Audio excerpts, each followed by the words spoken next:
Bien, bonsoir à toutes et à tous. Je déclare donc la séance d'installation du conseil municipal ouverte. Je vous propose de nommer Madame Christiane Vallée pour remplir les fonctions de secrétaire pour cette séance. Acceptes-tu, Christiane, s'il te plaît? Je t'en remercie. Je vais à présent vous donner la liste des conseillers élus à l'issue du scrutin du 15 mars dernier. Je vais vous les donner dans l'ordre. Donc, Larieux Pierre, Descotes Isabelle, Maréchal François, Martin Amandine, Macon Michel, Pérol Véronique, Jacquan Éric, Mercier Géraldine, Bielokopitov Mathieu, Vorès Isabelle, Fomentin Didier, Duperrier Agnès, Gomez Patrick, Roux Marianne, Cloupet Stéphane, Berthet Jacqueline, Venet Dominique, Viola Lydia, Saint-Pierre Jérôme, Vallée Christiane, Rognard Sébastien, Dubois Stéphanie, Janet Fabien, Biénard Jacques, Canard Françoise, Baudin Simon et Combi Marguerite. Ainsi sont déclarés installés dans leurs fonctions les membres du conseil municipal de Villars-les-Baux. Conformément à l'article L2122-8 du Code général des collectivités territoriales, la séance au cours de laquelle il est procédé à l'élection du maire est présidée par le plus âgé des membres du conseil municipal. À cette fin, je vais donc passer la parole au plus âgé, mon cher Michel, pour que tu puisses assurer la présidence de l'Assemblée. Je vous remercie. Merci. Merci, écoutez, c'est un honneur de présider cette Assemblée. Quelques instants. Oui, oui, je vais peut-être enlever le micro. Ah oui. Donc, pour commencer déjà, je vous signale que ce conseil municipal se déroule à huis clos. Voilà, c'est qu'on peut rappeler. Maintenant, je voulais effectivement dire. Michel? Oui. Oui, il faut voter. Je voulais simplement dire que je suis touché de pouvoir de présider cette séance, la première séance du conseil municipal pour l'élection du maire. Ah, il faut voter. Bon, on va voir quoi nous poursuivre. Donc, suite à ce que je vous ai dit auparavant, donc maintenant je vous propose de voter le huis clos. Voilà. Qui est contre? Qui s'abstient? À l'unanimité, adopté.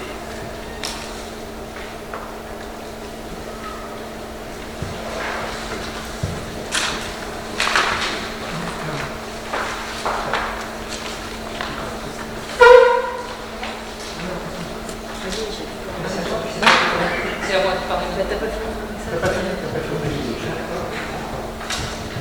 Donc, avant de procéder à l'élection du maire, il convient de désigner parmi les membres présents 2 assesseurs qui seront chargés des opérations de dépouillement. Donc, qui parmi vous se porte volontaire? Je vous propose de désigner les plus jeunes de l'Assemblée parmi les 2 listes des élections, Mme Dubois Stéphanie et M. Baudin Simon. Est-ce que qui est contre? Y a-t-il d'autres candidats? Qui s'abstient? Oui. Y a-t-il d'autres candidats? Oui. A priori, pas de candidats.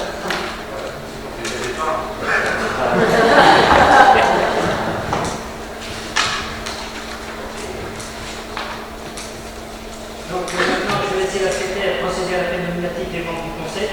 Et merci de répondre présent à l'appel de votre nom.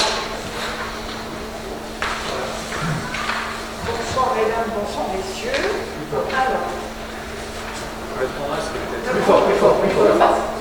Larieux Pierre. Présent. Dubois Isabelle. Présent. Maréchal François. Présent. Martin Amandine. Présent. Macon Michel. Présent. Pérol Véronique. Présent. Jacquan Éric. Présent. Mercier Géraldine. Présent. Bielokopitov Mathieu. Présent. Vorès Isabelle. Présent. Fomentin Didier. Présent. Duperrier Agnès. Présent. Gomez Patrick. Présent.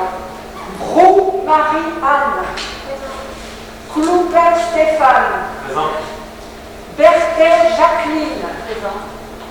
Venet Dominique. Présent. Viola Lydia. Présent. Saint-Pierre Jérôme. Présent. Valet Christiane. Présent. Rognard Sébastien. Présent. Dubois Stéphanie. Présente. Jeannet Fabien. Présent. Liénard Jacques. Présent. Canard Françoise. Baudin Simon. Présent. Combi Marguerite. Absente, donne procuration à Françoise Canard. Ok. Donc les conditions de quorum fixées à l'article L221-21 sur 17 du Code général des collectivités territoriales sont remplies. Nous allons pouvoir procéder à l'élection du maire. Donc je pose la question, quels sont les candidats?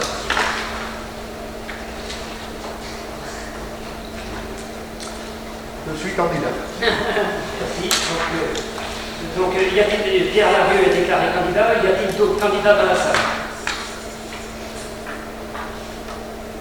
Bon, écoutez, on va passer à la suite. Hein.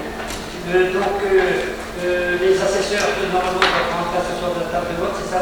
Dans leur, est-ce qu'il va être dit? Voilà. Donc, vous disposez du bulletin vierge, les petits formats. Vous pourrez inscrire le nom et le prénom du candidat de votre choix par les membres du conseil avant de glisser dans l'enveloppe à votre disposition. Donc, les assesseurs passeront parmi vous afin que vous disposiez votre enveloppe dans l'urne. Vous pouvez également décider de ne pas participer au vote en l'annonçant à votre tour. Après le vote du dernier conseil municipal, les assesseurs procéderont au dépouillement des bulletins de vote. Donc je vous invite à procéder au vote.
Blanc.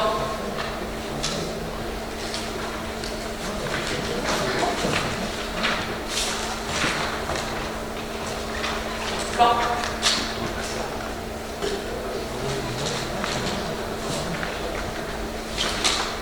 Cavalier.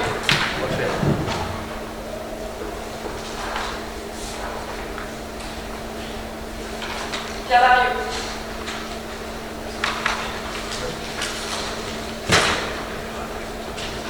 Cavalier.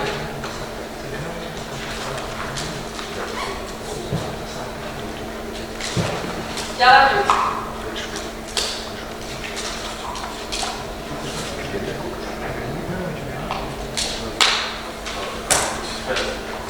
Cavalier.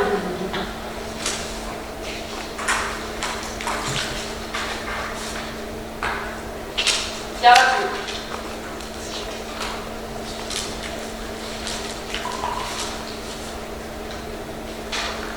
Cavalier.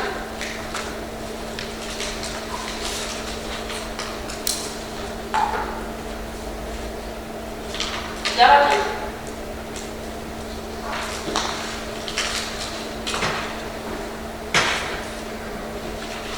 Cavalier.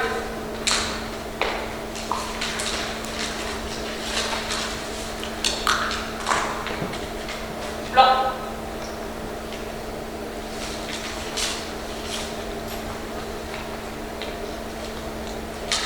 Cavalier.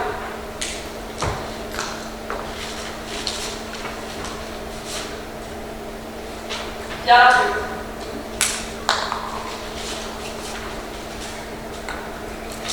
Cavalier.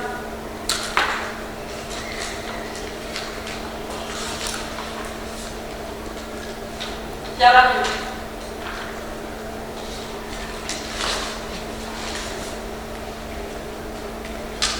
Cavalier.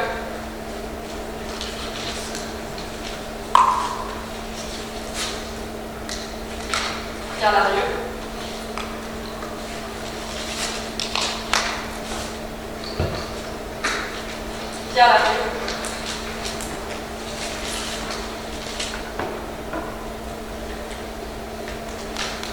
Cavalier.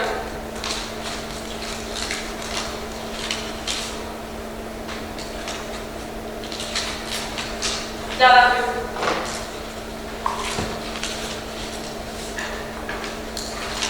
Cavalier.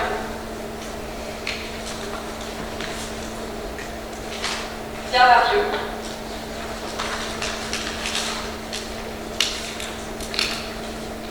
Cavalier.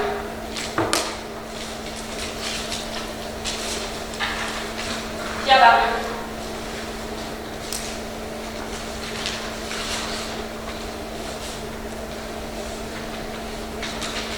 Cavalier.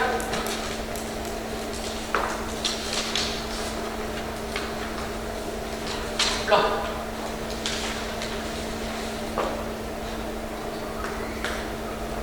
Défense des bras, pied à l'arrière, 23 bras, bulletin blanc 4.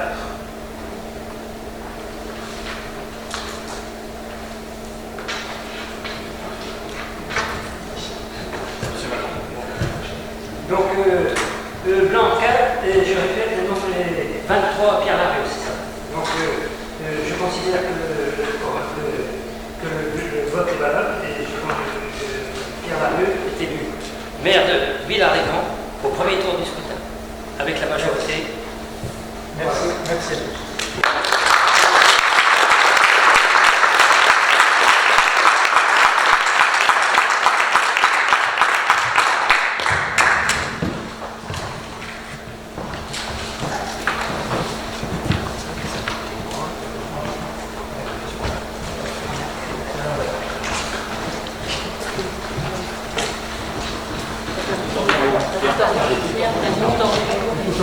Ah oui.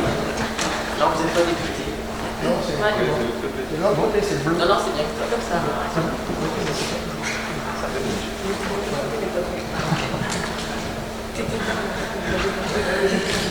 Ça vous prie. C'est vrai que c'est pas évident.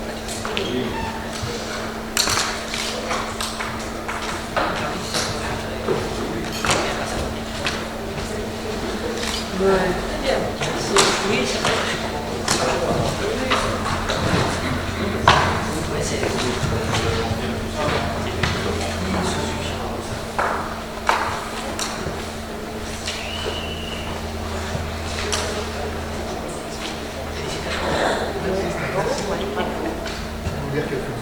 Merci.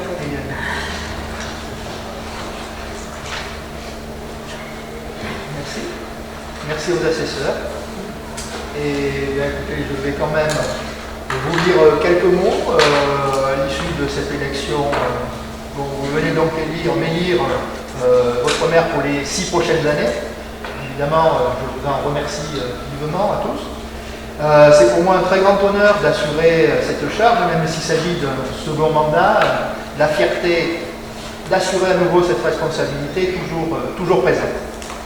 Je tiens à remercier évidemment très sincèrement le conseil municipal, à vous remercier à tous pour la confiance que vous venez de m'accorder. Je m'engage devant vous à mettre tout ce que je pourrai, tout le dynamisme et la rigueur nécessaire à l'intérêt de notre commune. Alors 6 ans, c'est long, un mandat de 6 ans, c'est long, mais c'est court à la fois lorsque l'on mène des projets ambitieux pour sa commune. Pouvoir continuer une politique communale au-delà d'un seul mandat, c'est aussi une chance, car il n'y aura pas de période de transition, puisque un certain nombre de dossiers sont déjà maîtrisés, la connaissance du fonctionnement de la collectivité l'est pour un certain nombre d'entre nous. Donc effectivement, ça reste un avantage pour les élus que nous sommes. Alors dès aujourd'hui, j'invite les anciens élus à accueillir les nouveaux et à leur apporter tout l'éclairage nécessaire pour avancer collectivement. Alors je sais que les premiers mois, on l'a vécu il y a 6 ans, les premiers mois sont toujours assez compliqués.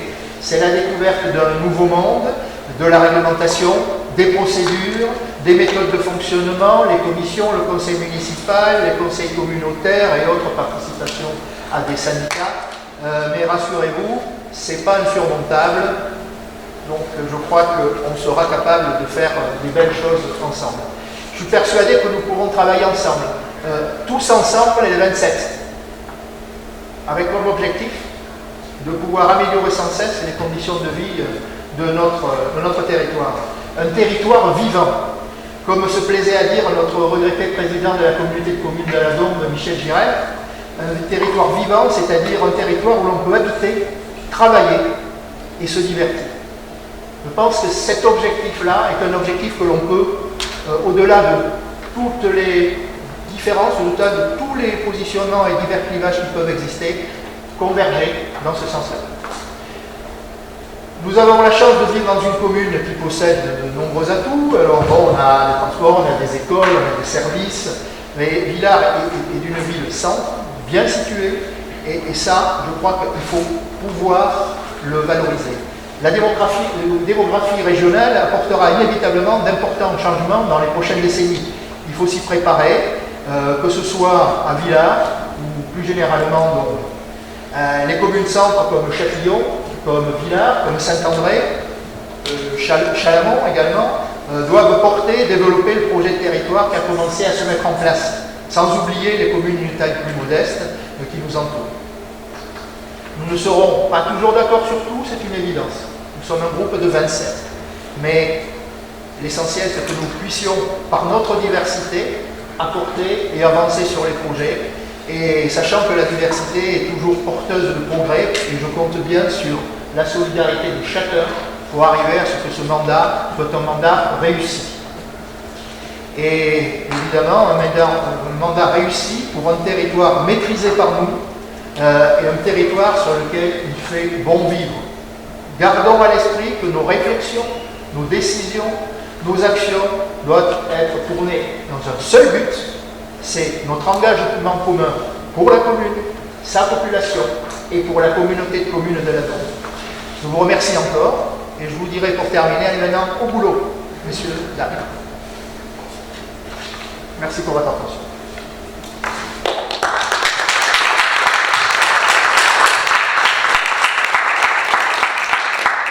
Donc, avant de procéder à l'élection des adjoints, il convient d'en déterminer le nombre.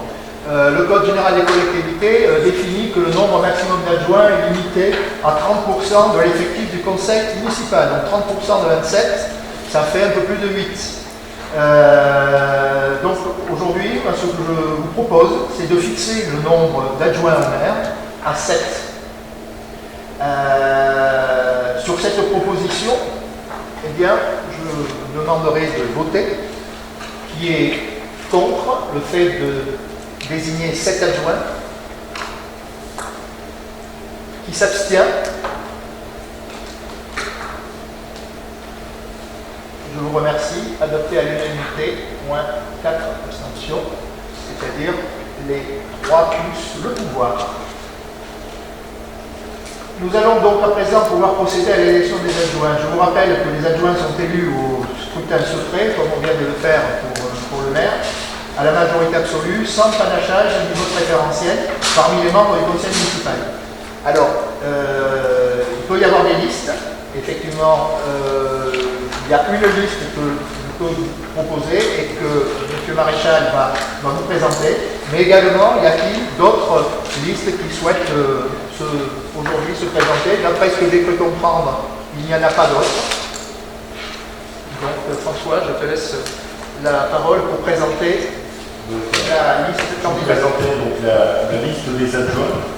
Donc, sous le vocable Villars en Action 2020, c'est avec beaucoup de joie de retrouver des collègues, mais aussi d'accueillir de nouveaux.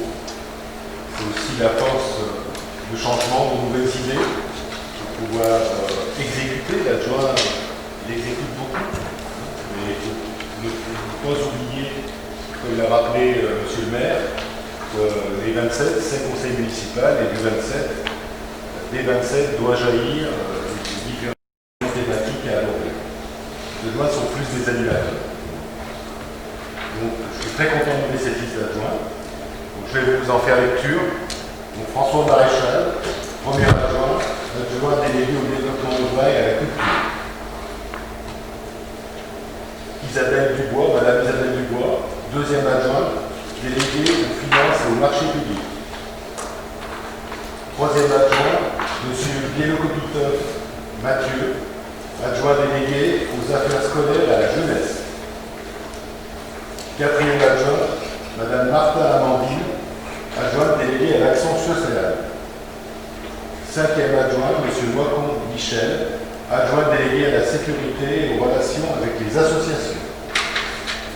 Sixième adjoint, Madame Véronique Perrol, adjointe déléguée à la communication. Septième adjoint, M. Éric Jacquin, adjoint délégué à l'environnement, au bâtiment et à la voirie. Je vous propose de cette liste Villars en Action 2020.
Bilan rédaction.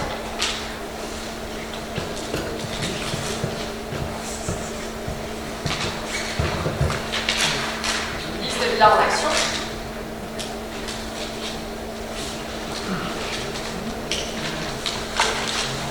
Bilan rédaction.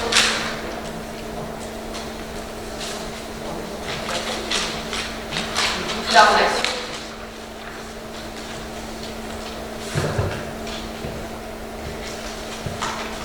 Bilan rédaction.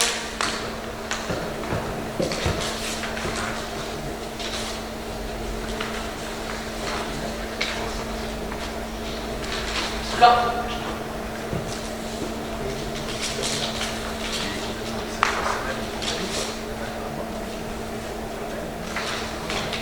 Bilan rédaction.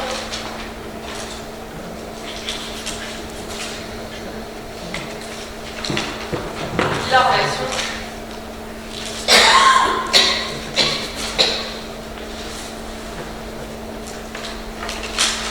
Bilan rédaction.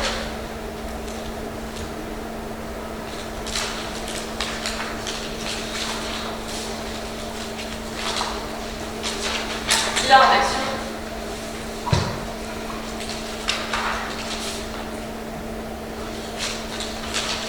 Bilan rédaction.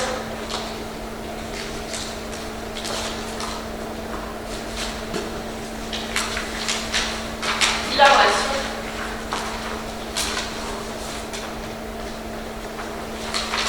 Bilan rédaction.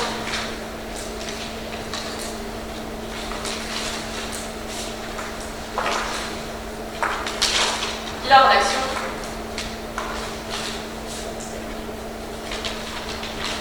Bilan rédaction.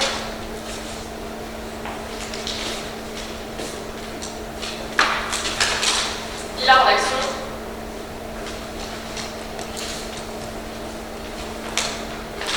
Bilan rédaction.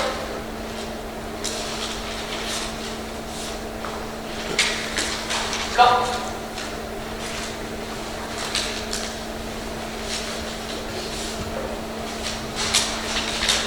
Bilan rédaction.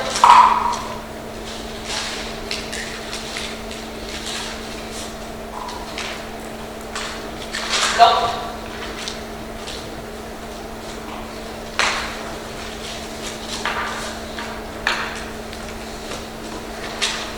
Bilan rédaction.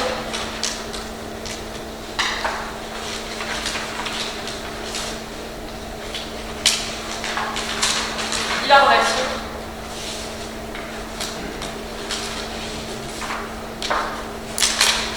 Bilan rédaction.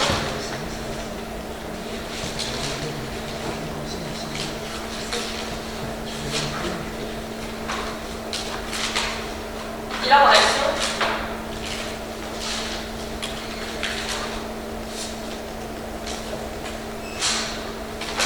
Bilan rédaction.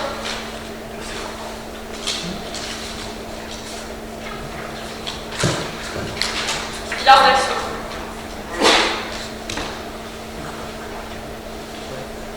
Bilan rédaction 23 voix, bulletin blanc 4.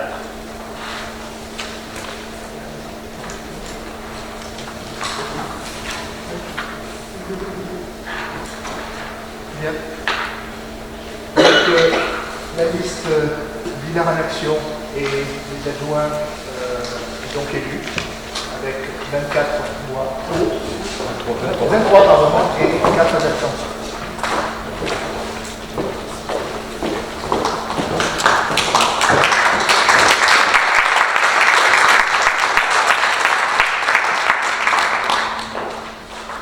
Bien, je souhaite inviter les adjoints qui viennent d'être élus à l'instant de venir, je dirais ici peut-être pour la photo, et puis vous allez revêtir votre écharpe tricolore, mesdames et messieurs. Et bon, pour M. Maréchal, on prendra la plus grande évidemment et la plus large. Et voilà, donc messieurs et mesdames les adjoints, je vous invite à venir ici pour revêtir votre écharpe. Et j'invite évidemment la presse et qui souhaite prendre des photos. C'est tout.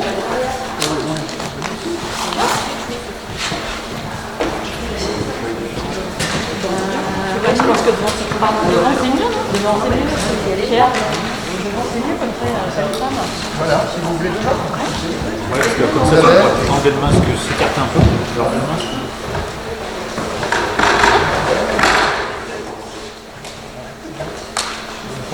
Tu vas la remettre à chacun ou tu penses la mettre? On va remettre à François, d'abord les dames. T'as bien raison, on recommence au dame. Oui, j'ai pris une grande. Bon. Ensuite, Mathieu, troisième adjoint.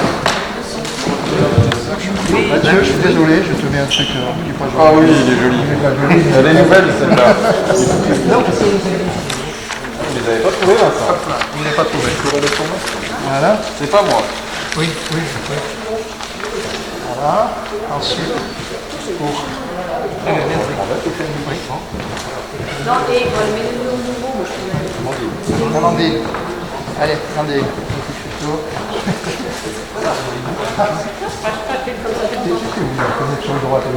on n'est pas vraiment allé là. On va faire comme ça. On va les bouger.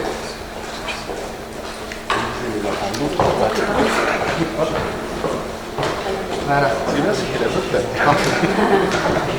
Ensuite, oui. Pareil, pas le droit académique, pas le droit.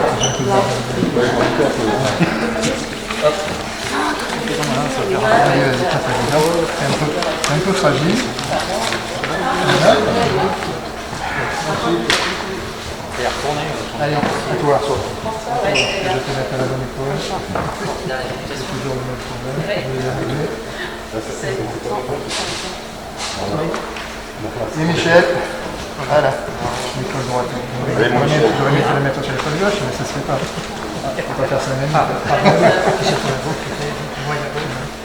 Je vais détourner.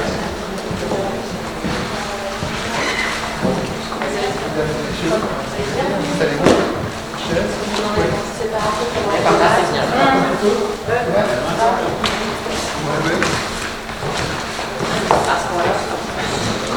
Enlevez les masques, s'il vous plaît. Ouais, un petit peu ça. Ouais. François, vous êtes dedans? François, il a Isabelle, personne. mais au milieu.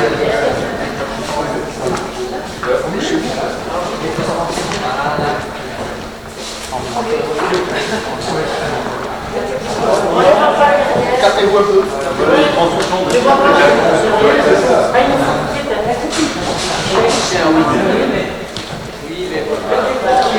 Les distances, les distances.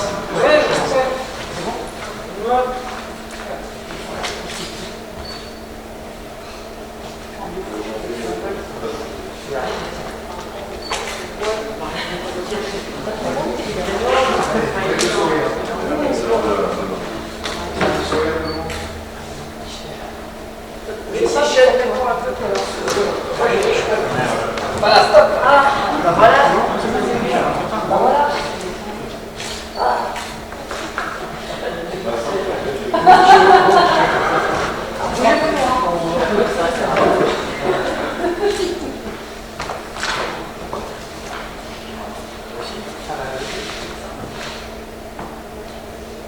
Je peux pas faire pour tous les photographes. Il y a un obstacle. Pour lui, puis après, ce sera pour moi.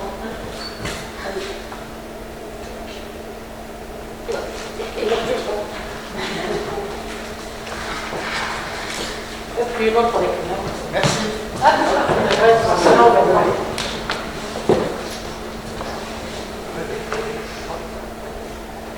C'est bon, merci. Merci.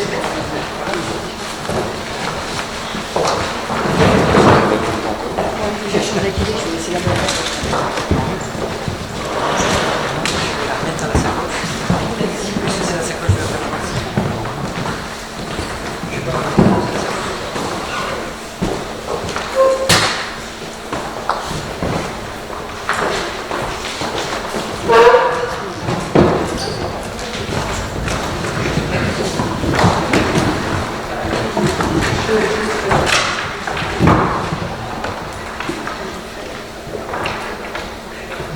nous allons continuer l'ordre du jour avec la note numéro 6, la charte de l'élu local. Chaque conseiller a reçu la présente charte ainsi que les dispositions législatives relatives au Code général des collectivités territoriales. Vous avez également reçu le texte qui a été édité par l'AMF de l'élu local. Donc c'est un document qui couvre un certain nombre de questions que vous allez vous poser en tant que nouvel élu. Donc la charte de l'élu local, c'est quelque chose de très simple, mais qui trace, je dirais, l'attitude et le bon comportement de l'élu pendant le cours de son mandat. Donc tout d'abord, l'élu local exerce ses fonctions avec impartialité, diligence, dignité, probité et intégrité. Dans l'exercice de son mandat, l'élu local poursuit le seul intérêt général, à l'exclusion de tout intérêt qui lui soit personnel, directement ou indirectement, ou de tout autre intérêt particulier. L'élu local veille à prévenir ou à faire cesser immédiatement tout conflit d'intérêts. Lorsque ces intérêts personnels sont en cause dans les affaires soumises à l'organe délibérant dont il est membre, l'élu local s'engage à les faire connaître avant le débat et le vote. L'élu local s'engage à ne pas utiliser les ressources et les moyens mis à sa disposition pour l'exercice de son mandat ou de ses fonctions à d'autres fins. Dans l'exercice de ses fonctions, l'élu local s'abstient de prendre des mesures lui accordant un avantage personnel ou professionnel futur après la cessation de son mandat et de ses fonctions. L'élu local participe avec assiduité aux réunions de l'organe délibérant et des instances au sein desquelles il a été désigné. Enfin, issu du suffrage universel, l'élu local est et reste responsable de ses actes pour la durée de son mandat devant l'ensemble des citoyens de la collectivité territoriale à qui il rend compte des actes et décisions pris dans le cadre de ses fonctions.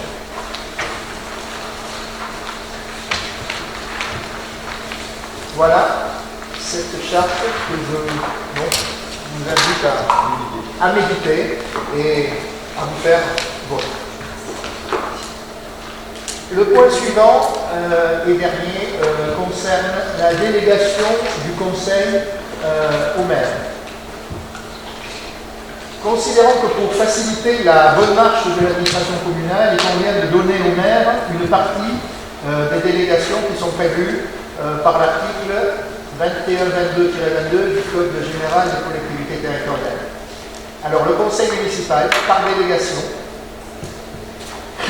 charge le maire pour sa durée de son mandat, tout d'abord, d'arrêter et modifier l'affectation des propriétés communales utilisées par les services publics municipaux et de procéder à tous les actes de délimitation des propriétés communales. Ensuite, de fixer les tarifs des droits de voirie, du stationnement, de dépôt temporaire sur les voies ou autres lieux publics et, d'une manière générale, des droits prévus au profit de la commune qui n'ont pas un caractère fiscal. Ces droits et tarifs pouvant, le cas échéant, faire l'objet de modulations résultant de l'utilisation de procédures dématérialisées. De procéder dans la limite de 700 000 € par emprunt à la réalisation des emprunts destinés au financement des investissements prévus par le budget et aux opérations financières utiles à la gestion des emprunts, y compris les opérations de couverture des risques de taux de change, ainsi que de prendre les décisions mentionnées aux articles indiqués dans cet article 16-18-2 et 22-21-5-1 sous réserve de disposition C du même article et de passer à cet effet les actes nécessaires. De prendre toutes les décisions concernant la préparation, la passation, l'exécution et le règlement des marchés et des accords cadres d'un montant inférieur à 90 000 € hors taxe, ainsi que toute décision concernant leur avenant lorsque les crédits sont inscrits au budget. De décider de la conclusion et de la révision du loi des choses pour une durée n'excédant pas 12 ans. La présente délégation s'applique aux biens mobiliers et immobiliers appartenant à la commune. Elle s'étend aux avenants, à la reconduction, aux non-reconductions, à la résiliation des contrats ainsi définis, sans toutefois porter leur durée au-delà de la limite des 12 années. De passer les contrats d'assurance ainsi que d'accepter les indemnités de sinistres y afférentes, de créer, modifier ou supprimer les régies comptables nécessaires au fonctionnement des services municipaux, de prononcer la délivrance et la reprise des concessions dans les cimetières. La présente délégation s'étend aux éventuelles demandes de conversion et de renouvellement de concessions existantes, d'accepter les dons et legs qui ne sont pas grévés, ni de conditions, ni de charges, de décider l'aliénation de gré à gré de biens immobiliers jusqu'à 4 600 €, de fixer les rémunérations et de régler les frais et honoraires des avocats, notaires et huissiers de justice, experts, de fixer dans les limites de l'estimation des services fiscaux de France Domaine le montant des offres de la commune à notifier aux expropriés et de répondre à leurs demandes, de décider de la création de classes dans les établissements d'enseignement, de fixer les reprises d'alignement en application du document d'urbanisme, d'exercer au nom de la commune les droits de préemption définis dans le code d'urbanisme, dans ce même code pour les zones UAU du PLU. La présente délégation entraîne l'autorisation de signature de l'acte authentique afférent, de transiger avec les tiers dans la limite de 1 000 €, d'intenter au nom de la commune les actions en justice ou de défendre la commune dans les actions intentées contre elle dans les cas suivants: l'ensemble des juridictions administratives, tant en première instance qu'en appel ou en cassation, en excès de pouvoir comme en plein contentieux, au fond comme en référé. L'ensemble des juridictions judiciaires, tant en première instance que par voie de l'appel ou de la cassation, et notamment pour se porter partie civile par voie d'action ou d'intervention et faire prévaloir les intérêts de la commune devant les juridictions pénales, les juridictions spécialisées et les instances de conciliation, et contester les comptes. De régler les conséquences dommageables des accidents dans lesquels sont impliqués des véhicules municipaux à concurrence de 3 500 € par sinistre.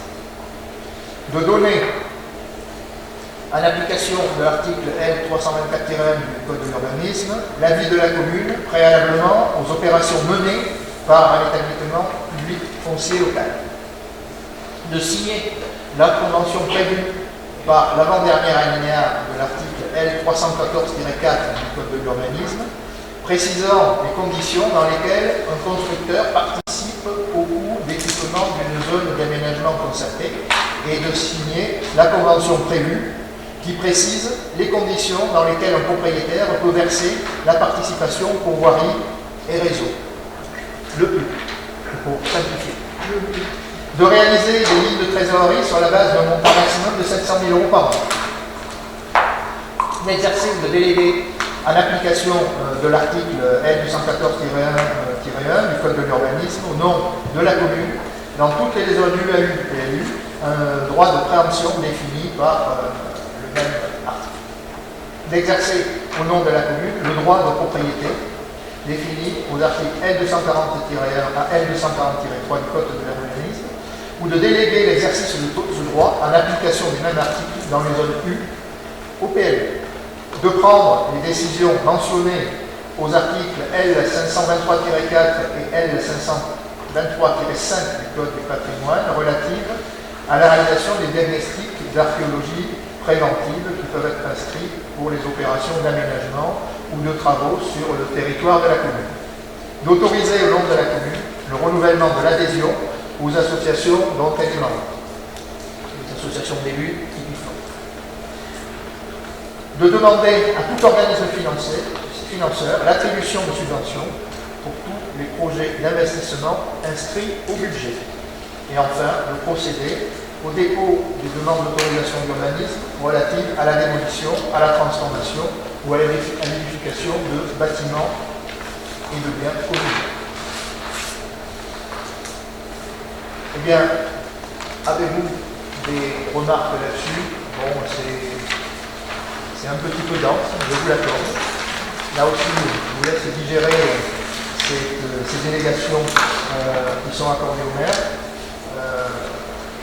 Et s'il n'y a pas de... Y a-t-il des remarques là-dessus? Donc s'il n'y a pas de remarques, je vous demanderai de m'autoriser sur la durée du mandat pour les délégations que je viens de vous citer. Je précisais que, conformément au Code général des collectivités territoriales, les délégations du conseil municipal accordées au maire pourront faire l'objet d'une délégation de fonctions et de signature par arrêté à un adjoint ou excusez-moi, je me note, ou à un conseiller délégué. Justement, cette note est relative au conseiller délégué. De préciser que conformément à l'article L 22-17 du Code général des collectivités territoriales, les compétences déléguées par le conseil municipal pourront faire l'objet de l'intervention de l'adjoint dans l'ordre du tableau en cas d'empêchement du maire. Et en cas d'empêchement du maire, eh bien, le tableau, on prend la ligne suivante, en cas d'empêchement de l'adjoint suivant, et ainsi de suite, jusqu'à épuisement. De préciser que les subdélégations s'entendent à la délégation de signature, et donc, pour finir, de préciser que les décisions prises par le maire dans le cadre des pouvoirs qui lui sont ainsi délégués feront l'objet de toutes les mesures de publicité, de notification et transmission légale et réglementaire auprès de la commune. Voilà. Donc je vous invite à présent à passer au vote pour les délégations. Donc qui est contre? S'abstient. Je vous remercie. Adopté à l'unanimité, moins 4 abstentions.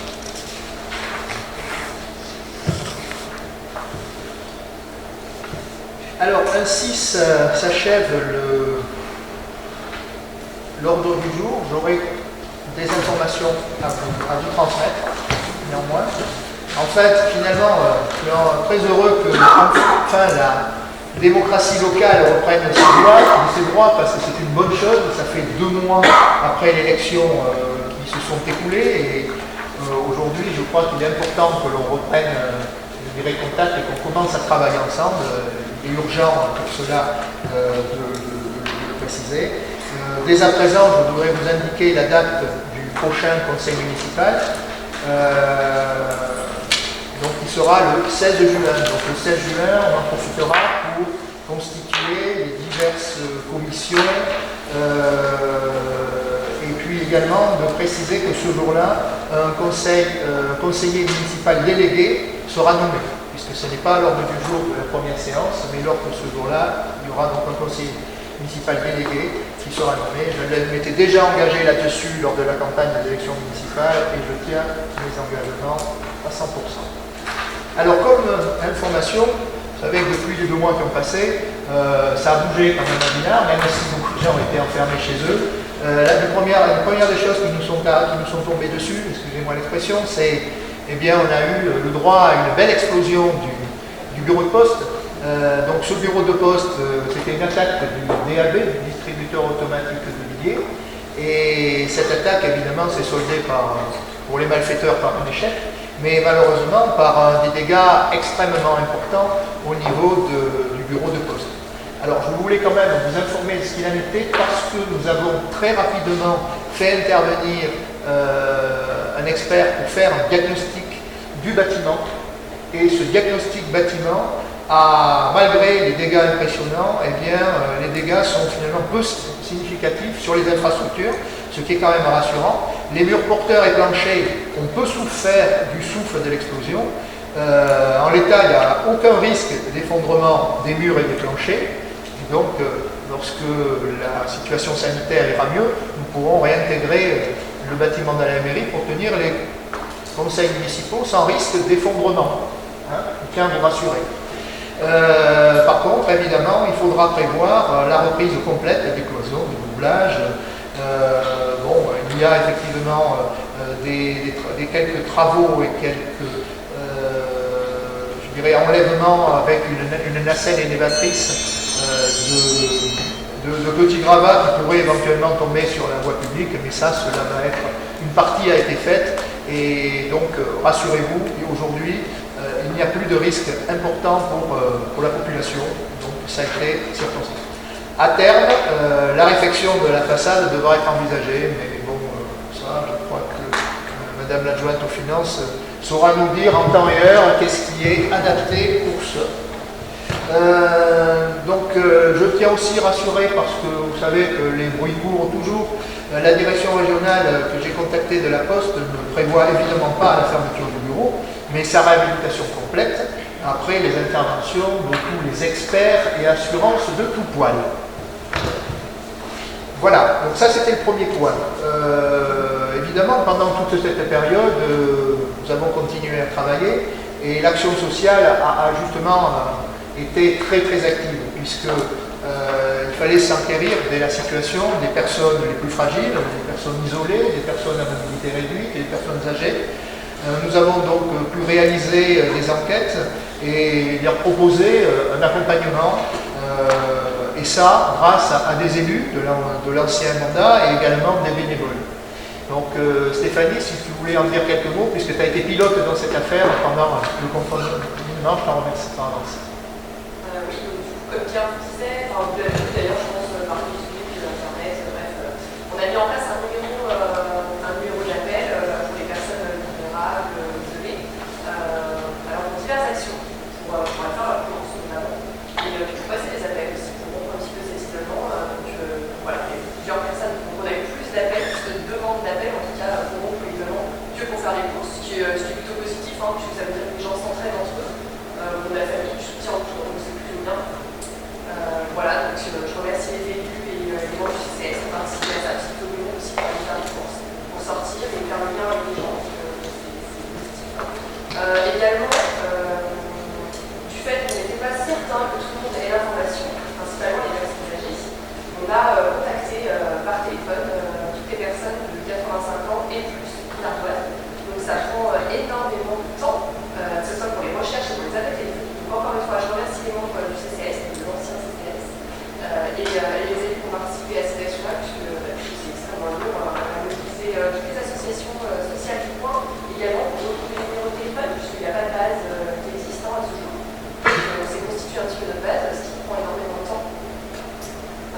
Également, le CCS a alloué des chèques d'indication personnalisée. Donc habituellement, on le fait à destination des Villarnois. Là, on est un petit peu plus loin, parce que le second catholique local nous a sollicité pour le faire sur le territoire un petit peu plus large que les autres communes, les autres CCS du coin n'ont pas ce dispositif-là. Et beaucoup de personnes se trouvaient dans ces périodes de crise. Donc on leur a apporté un petit peu un soutien financier dans ces temps-là. Et également, pour la maison de retraite publique, on a financé un certain nombre de prestations musicales à destination des résidents de l'EHPAD. Merci Stéphanie pour ces précisions. Ensuite, évidemment, il fallait absolument redémarrer cette école. Donc l'école, c'est la deuxième activité qui a occupé beaucoup les élus et les services, parce que c'était pas simple.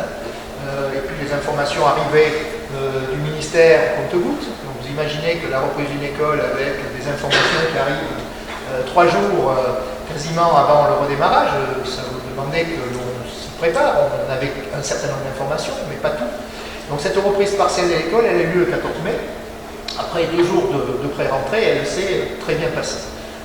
Donc on a accueilli d'abord les classes de grande section de maternelle, les CP et les CM2. On a ouvert le périscolaire et on a ouvert également la restauration. Je tiens à féliciter et à remercier les personnels, les enseignants, surtout les personnels techniques, les directrices d'établissement de la commune qui ont vraiment travaillé pour que cette reprise se passe sous les meilleurs auspices. Alors, il n'y a pas eu de mauvaise surprise, et ça, c'est très rassurant. Dans une semaine, par contre, nous allons avoir un redémarrage de l'école élémentaire avec 1 jour sur 2, mais alors cette fois-ci avec toutes les sections. Et là, nous sommes aussi optimistes pour ce redépart. Je crois que c'est une bonne chose qu'une partie des enfants reviennent. Évidemment, on n'est pas en capacité d'accueil avec les règles qui nous ont été imposées d'accueillir tous les enfants, mais on va avoir un nombre d'enfants quand même important à partir de la semaine prochaine et on sera en capacité de continuer aussi à offrir des services de périscolaire, de restauration méridienne et évidemment d'accueil scolaire. Donc Mathieu, je voudrais te passer la parole si tu veux préciser effectivement ces choses-là qui ont demandé un gros travail collectif pour permettre à ce que les enfants reviennent dans de bonnes conditions à l'école. Oui, je vais préciser un petit peu, c'est déjà bien complet.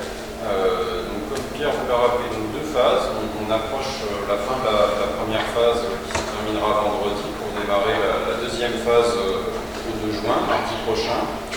Donc sur la maternelle, je vais vous donner quelques chiffres. Sur la période du mois de mai, on a accueilli 37 enfants, donc grande section, sur un effectif de 86. On attend pour le mois de juin environ entre 50 et 55 enfants. On a encore quelques incertitudes. Ces chiffres sont hors enfants des personnels soignants et dédiés à la gestion de crise, qui est un groupe à part. Sur l'élémentaire, on a accueilli à peu près 40 enfants par jour, ce qui fait 80 enfants au total, entre les CP et les CM2. On attend à partir du mois de juin environ 150 enfants au jour, c'est-à-dire pas loin de 300 au total, sur un effectif de 370. Voilà. Les enfants des personnels mobilisés sont accueillis dans les écoles par des groupes distincts sur cette période-là. Ils risquent d'être mis dans leur classe sur la période du mois de juin pour plus de régularité pour eux. Le périscolaire, alors très peu d'enfants accueillis sur les temps périscolaires. Néanmoins, on a un nombre d'animateurs conséquent car on respecte la règle du non-brassage. C'est-à-dire que les animateurs sont présents dans les classes et les enfants ne bougent pas. À l'heure actuelle, on ne regroupe pas les enfants, même si un enfant est seul à être en périscolaire dans sa classe, il est seul avec son animateur, pour ne pas brasser. On n'a aucun accueil de fait le mercredi, non pas parce qu'on ne peut pas le faire, c'est parce qu'il n'y a pas d'inscription pour l'instant.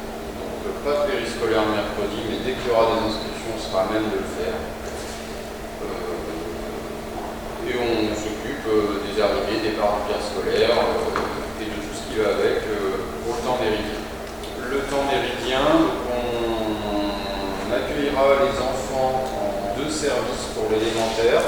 Si les 2 services dépassent 32 enfants, les services se feront ici, à la salle des fêtes, pour ne pas avoir à faire 3 ou 4 services dans le restaurant scolaire. Mais tout se fera ici pour les enfants de l'élémentaire.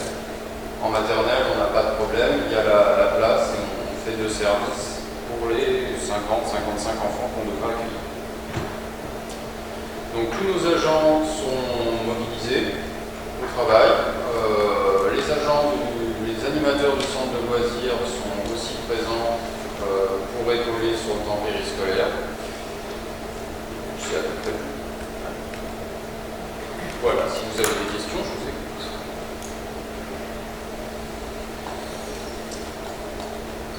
Merci Mathieu. Moi, je voulais simplement dire quelque chose, notamment pour l'adjointe sociale partante, qui a été demandée dans cette période par l'adjointe sociale rentrante, et féliciter la partante pour son engagement dans des conditions un peu compliquées, tout en voyant petit à petit notre choix passer autre chose, l'idée de passer à autre chose. Donc merci Stéphanie, même si quelquefois les échanges furent musclés. Je pense qu'il faut applaudir Stéphanie qui a fait vraiment un super travail.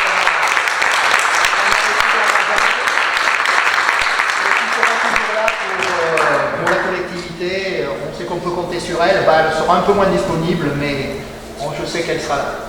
Voilà, tout le temps. Merci Stéphanie. Alors, il était aussi important que la collectivité puisse participer aussi à la relance de l'économie et donc puisse participer à la relance de la commande publique. C'est ce que nous avons fait dès que nous avons pu en relançant les travaux de l'assainissement sur les quartiers est de Villars. Donc effectivement, les entreprises ont repris le travail et ça, c'est, je trouve, important qu'aussi on puisse relancer les intervenants. On est des acteurs majeurs de la commande publique et de l'économie nationale, donc voilà, il ne fallait pas attendre le calendrier grec pour prendre des décisions, ce que nous avons fait. Et aujourd'hui, les entreprises ont repris, alors effectivement avec les contraintes sanitaires qui leur sont imposées, dans le BTP, effectivement, il y a des contraintes qui ne sont pas faciles, mais voilà, on peut être fier de cela. Alors, pendant la période aussi, on a beaucoup bataillé pour protéger les uns et les autres. Donc protéger, ça voulait dire, les moyens, c'était trouver des éléments de protection, des masques. Alors, je peux vous dire que ça a été un grand moment, tout au long de cette période, pour arriver à en avoir un certain nombre.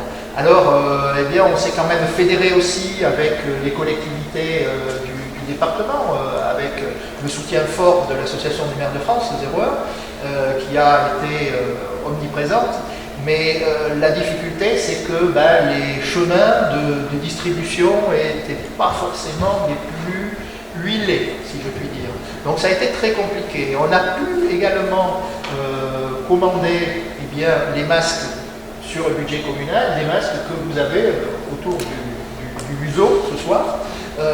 Et ça a été réalisé dans une fenêtre de temps très rapide, ce qui nous a permis de faire une distribution en porte-à-porte le 8 mai. Le 8 mai, on a distribué chez tout le monde, à part évidemment forcément toujours quelques petits loupés individuels, mais ça nous a permis de constituer une base d'information sur la composition des foyers pour pouvoir, très prochainement, et ça avant le 2 juin, c'est-à-dire de pouvoir distribuer les masques de la région. Donc le président de la région, M. Vauquier, a donc souhaité que chaque Rhône-Alpin, Auvergnat Rhône-Alpin, puisse disposer d'un masque. Eh bien, il a tenu ses engagements, c'est exceptionnel, c'est la seule région de France qui a fait ça. Et aujourd'hui, il a donc commandé 8,5 millions de masques pour un montant total de 35 millions d'euros. Donc c'est des masques de haute qualité, aux alentours de 4 € unité, vous pouvez faire le calcul. Et ça, on peut vraiment féliciter M. Vauquier parce que c'est quelque chose de tout à fait exceptionnel. Les communes ont été dotées au fur et à mesure, c'est-à-dire en commençant d'abord par les plus petites communes. Et vendredi dernier, les plus grosses communes ont récupéré leur dotation dans le département. Et nous allons donc, maintenant, sur la base de ce que nous avons pu constituer lors de la distribution des masques communaux, distribuer, cette fois-ci dans les boîtes aux lettres, le nombre exact de masques pour chacune des familles. Voilà. Je trouve que c'est extrêmement important de pouvoir continuer, dans le cadre de cette crise sanitaire, de pouvoir continuer à aider la population. Et nous allons le faire très rapidement. Ces masques, je le tiens à le préciser, ils ont une durée de vie de 50 lavages garantie. Alors peut-être plus, je ne sais pas, mais au moins cette valeur-là garantie. C'est vraiment de produits d'excellente qualité et je ne saurais qu'inviter tout le monde évidemment à les porter. Alors vous direz, le maire n'a pas mis son masque, donc parce que je parle de façon un petit peu continue depuis tout à l'heure, effectivement ce n'est pas très pratique, mais dès que nous approchons les uns des autres, nous remettons systématiquement nos masques. Ceci dit, pour les masques, j'ai également pris hier un arrêté d'interdiction d'accès au marché hebdomadaire sans masque. Donc aujourd'hui, si vous n'avez pas de masque pour aller au marché, vous êtes refoulé. Voilà, soyons clairs, à partir d'aujourd'hui, jusqu'à nouvel ordre, jusqu'à ce que les conditions sanitaires évoluent. On a fait de la pédagogie ce matin et je crois que cette pédagogie a porté ses fruits, à part peut-être une ou deux mauvais coucheurs qui ont protesté, qui ont dit de toute façon je ne mettrai jamais de masque. Écoutez, je crois que c'est un succès parce que la pédagogie avec cette interdiction fait qu'on est là pour protéger notre population, pour qu'elle puisse justement continuer à vivre dans de bonnes conditions et éviter cette maladie. Voilà. Je voulais également vous tenir informé au niveau du retour progressif du fonctionnement des services municipaux. Évidemment, au début du confinement, on a été obligé de fermer l'accès aux bâtiments municipaux. Tout d'abord, vous avez compris, pour des questions de sécurité, c'est-à-dire tant que le diagnostic du bâtiment n'avait pas été fait, puisque c'est arrivé quasiment au tout début du confinement, cette explosion. Dès qu'on a eu les garanties que c'était possible, eh bien, on était rassuré en se disant, lorsque ça ira mieux, on pourra recommencer à travailler un petit peu sur site. Alors, je tiens à préciser que fin janvier 2020, lors d'un conseil municipal de l'ancien mandat, nous avions voté le principe de recours au télétravail. Je ne sais pas si c'était prémonitoire, mais voilà, et ça nous a permis, ça aussi, de mettre en place pour le service administratif et de s'organiser depuis le tout début du confinement pour continuer à assurer une grande partie des services. Alors, certains services ont été interrompus complètement. Il s'agissait de l'urbanisme et de la délivrance des titres d'identité. Bon, ça, c'était difficile de continuer à aller dans ce sens. Mais pour le reste, eh bien, le télétravail a permis de continuer à avancer et à traiter les dossiers. Il ne s'est pas cumulé dans la mairie une pile de courriers non traités. Donc ça, c'est quelque chose d'extrêmement important. Le service social a continué à travailler. Stéphanie l'a extrêmement bien détaillé tout à l'heure.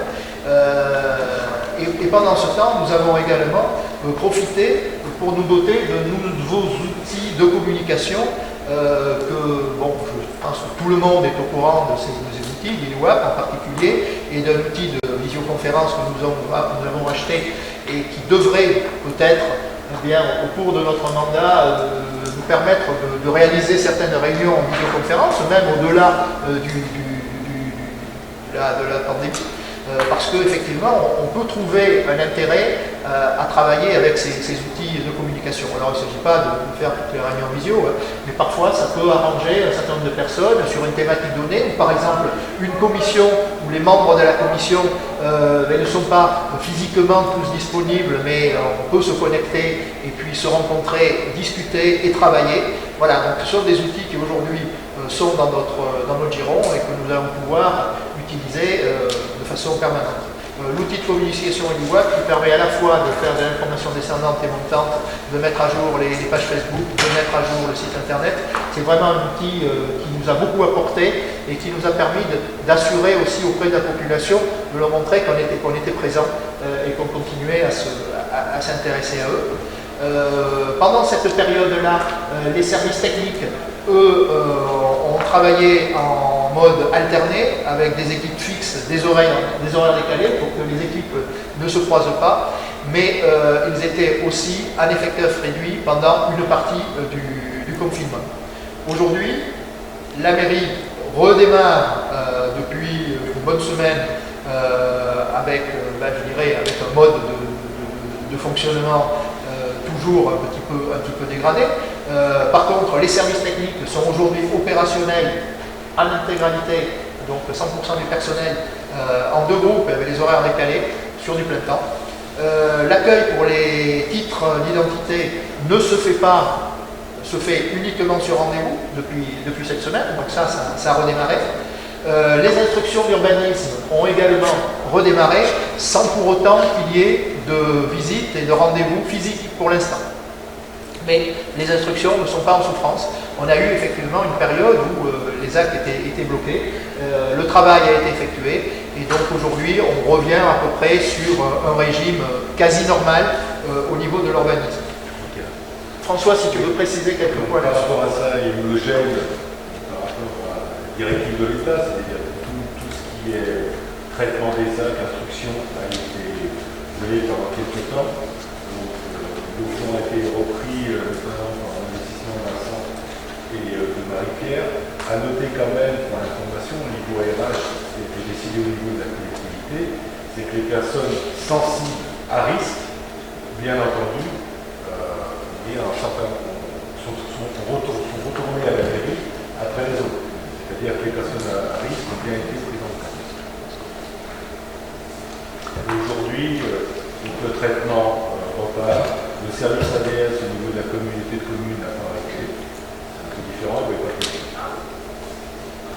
Merci François. Et puis enfin, l'accueil général que l'on a connu par le passé va se faire à partir de la semaine prochaine sur plusieurs demi-journées, c'est-à-dire que ce ne sera pas une ouverture complète.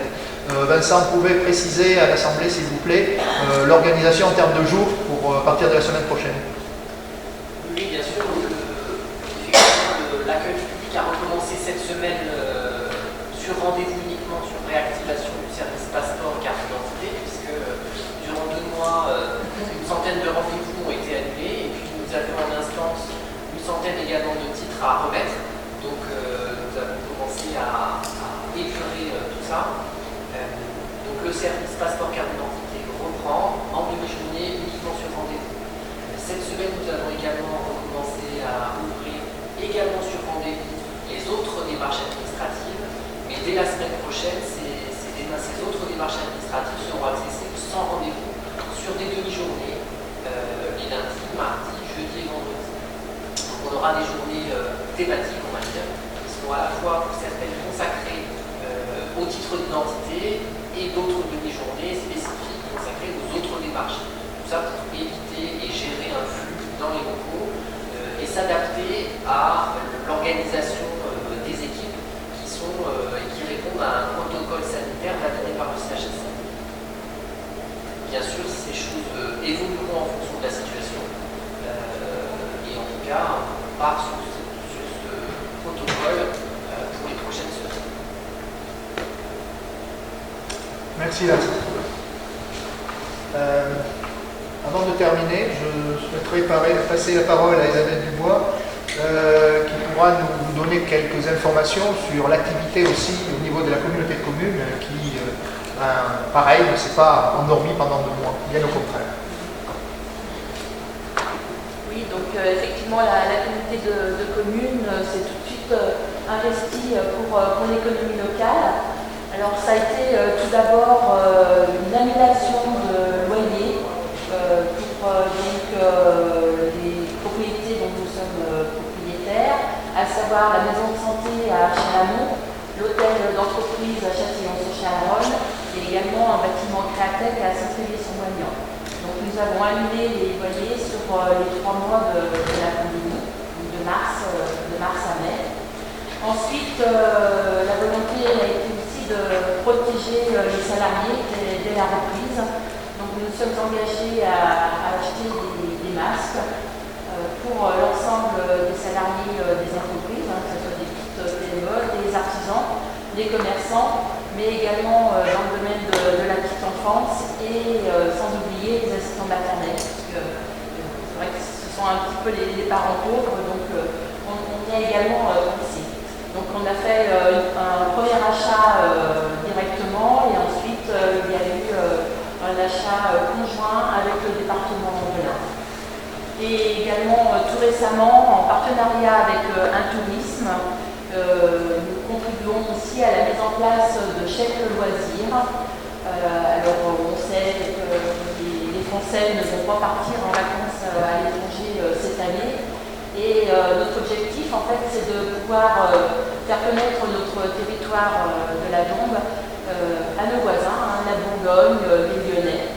Donc il y aura une tombola qui sera mise en place début juin, je crois. Et donc les gens pourront venir en vacances chez nous et profiter de ces chèques loisirs au travers d'activités sportives, ludiques, mais également au niveau des restaurateurs. Donc c'est vraiment très important pour mettre en lumière notre beau territoire qui est la Dombe. Voilà. Merci Pierre. Merci Isabelle.